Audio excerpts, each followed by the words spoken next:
Hello friends, સ્વાગત છે તમારું અર્ચના કિચનમાં।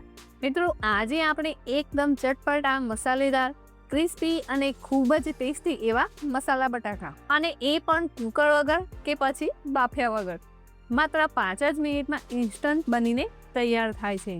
અને ટેસ્ટી એવા એક વખત આ રીતે બનાવીને ટ્રાય કર્યા તો ફરી બાફીને ક્યારેય નહીં બનાવો।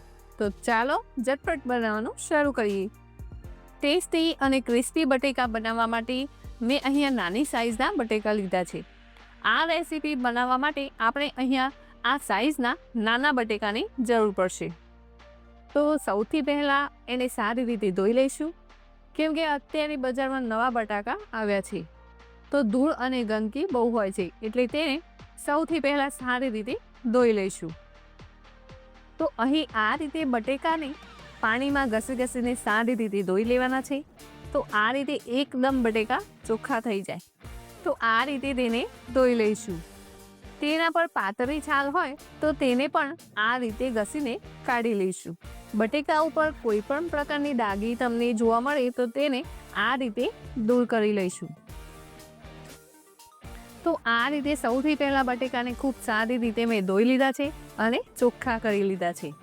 હવે આપણે બટેકાને કટ કરી લઈશું। તો આ રીતે આપણે બટેકાને કટ લગાવી દઈશું। બધા જ બટાકા છે તેને આપણે આવી રીતે વચ્ચે કટ લગાવી 2 ભાગમાં કરી લઈશું। મોટે ભાગે આપણે બટેકાને બાફીને બનાવતા હોઈએ છીએ, પણ આજે આપણે જે રેસીપી બનાવીશું એમાં બટેકાને આપણે બિલકુલ પણ નહીં બાફીએ, જેથી કરીને એનો ટેસ્ટ જે છે તે ખૂબ જ સરસ લાગશે અને એકદમ ક્રિસ્પી બનીને તૈયાર થશે। તો અહીં મેં આ રીતે બધા જ બટેકાને 2 ભાગમાં કટ કરી લીધા છે।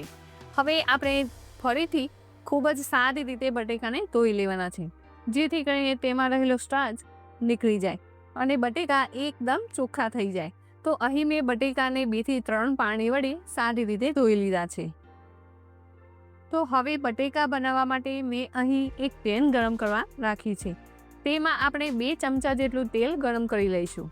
અહીં આપણે જાડા તવિયાવાળી કઢાઈ લેવાની છે, અથવા તો નોનસ્ટિક લઈશું, જેથી કરીને બટેકા નીચે ચોંટી ન જાય।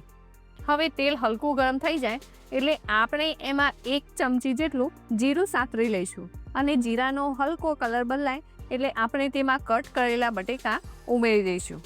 હવે આપણે ઉમેરીશું સ્વાદ પ્રમાણે મીઠું। અહીં આપણે એકદમ કોરા બટેકા રાખવાના છે, જેથી મીઠાનું પ્રમાણ તમારે એ રીતે રાખવું, અને બધી જ વસ્તુને સારી રીતે મિક્સ કરી લઈશું। તો અહીં ધીમી ફ્લેમ પર બટેકાને આ રીતે સાતરી લેવાના છે। મીઠું નાખવાથી બટેકા ઝડપથી બફાઈ પણ જશે અને એકદમ સરસ એવા સોફ્ટ થઈ જશે। તો અહીંયા ઢાંકણ ઢાંકી દઈએ અને બટેકાને તેલની અંદર 3 થી 4 મિનિટ માટે સતરાવા દઈએ। બટેકાને વચ્ચે વચ્ચે આ રીતે ચલાવતા જઈશું, જેથી કરીને બટેકા નીચે ચોંટે નહીં। તો અહીંયા તમે જુઓ, બટેકા થોડા ફ્રાય થઈ ગયા છે, પરંતુ હજુ પણ થોડા કાચા છે, એટલે એને ફરીથી ઢાંકીને 2 થી 3 મિનિટ માટે ચડવી લઈશું। તો અહીં 3 થી 4 મિનિટ જેટલો સમય થઈ ગયો છે અને તમે જોઈ શકો છો બટેકાની છાલ ઉપર થોડી કરચલી પડી ગઈ છે, એટલે કે બટેકા સારી રીતે ચડી ગયા છે। આ રેસીપી એકદમ ઇન્સ્ટન્ટ અને ઝડપથી બનીને તૈયાર થાય છે। તો હવે અહીં આપણે મસાલા કરી લઈશું।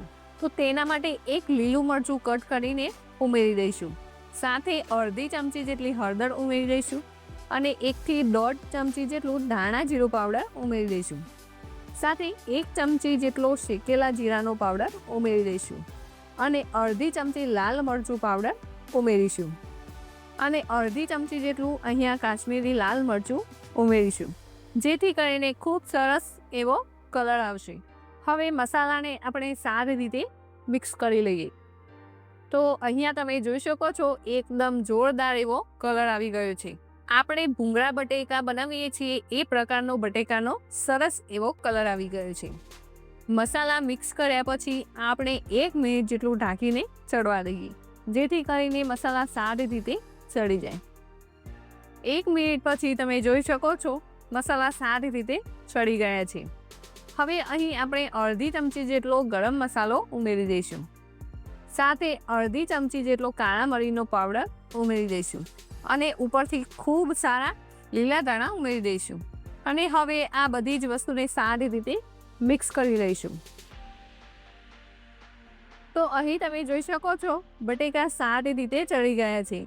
આ રીતે તમે છરીની મદદથી કટ કરીને ચેક કરી શકો છો.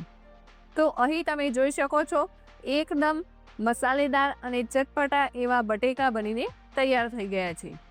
તો ચાલો ગરમા ગરમ સર્વ કરી લઈએ. તો તમે જોઈ શકો છો એકદમ ટેસ્ટી અને કુરકુરા એવા બટેકા બનીને તૈયાર છે. જો તમે પણ આ રીતે એકવાર બનાવશો તો બધાને ખૂબ જ પસંદ આવશે. જો તમે બટેકા આ રીતે એકવાર બનાવશો તો ફરી બાફીને ક્યારેય નહીં બનાવો. તો તમને મારી આજની રેસીપી કેવી લાગી કોમેન્ટ કરીને જરૂર કહેશો. અને વિડીયો ગમી હોય તો લાઈક, શેર અને સબસ્ક્રાઈબ કરવાનું ના ભૂલતા.